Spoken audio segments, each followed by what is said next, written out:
Hey guys, so I watched it, the final Insidious. Insidious, the Red Door. Ooh, what can I say? I did enjoy the movie. The movie as a whole was enjoyable. Was I ultimately let down? Yes. Now, I get it. James Wan is no longer the director or the writer.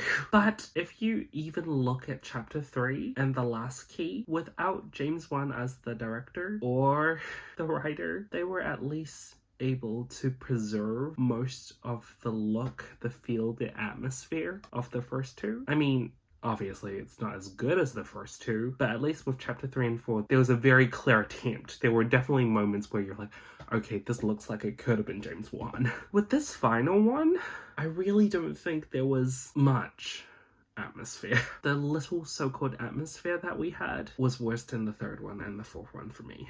Maybe because it's Patrick Wilson's first movie, to which I want to say thank you. I appreciate you trying, and there is some cinematography in the film that is quite nice, but it's just not Insidious. It's not as cohesive. I am happy that he kept the same aspect ratio though. I was really worried he was going to go 16:9 widescreen. In terms of acting, I think everyone did a good job, even the newcomer. Her character is very likable. Her character's name's called Chris. Chris was very likable. A little bit of a comedic relief and a little bit of fun. She was great. Dalton, I'm actually quite surprised at how good his acting was. I was really worried that he would be one of those child actors that were really good when they were younger, and then when they grew up, they weren't as good. Nah, Dalton's got it, man. I am so sorry, I completely forgot to add earlier. Lin Shay, despite the fact that you're on screen for 5 minutes, love you, love you, love you. You're like the heart of the Insidious films. And Rose Byrne, you were there for like 10 minutes as well. You were kind of good. But they gave you nothing good to work with in the script, so I'm sorry for that. But Rose Byrne, you were good.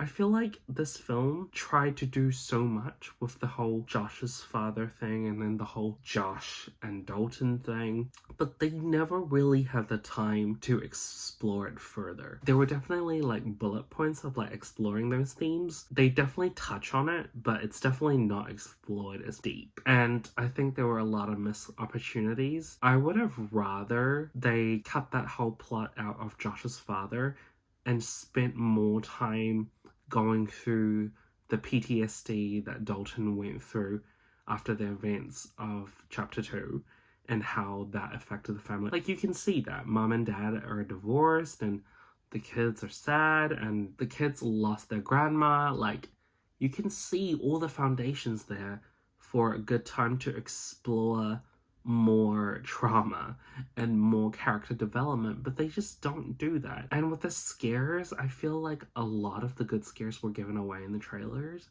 and the promotional material. The ones that weren't, you could see it a mile away. You already can tell, like, with the way the angles are and the way the cinematography is, the way that the music and all the sound is, you can tell a scare is coming. So honestly, not quite inventive. I feel like the colors were quite muted for the film.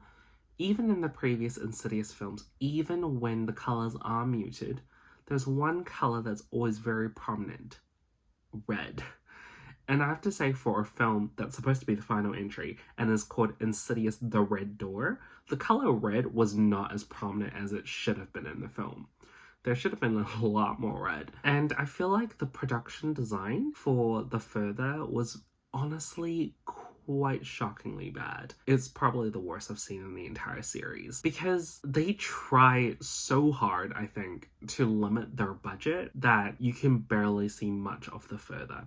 And when you're inside it, you're mostly just seeing mist and one object or two. I know it might be weird me saying that, but at the same time, like, if you go back to the other films, even when there are bits where it's like them in the mist, there will be like more things when you see the different parts of The Further. And I feel like they just didn't achieve it in this film. As a final film, it was quite lackluster. I don't think we got well enough exploration of the themes of the main characters, and I really don't think that it had a good finality. The third act was honestly more like what a horror movie should have been in, like, maybe the second act.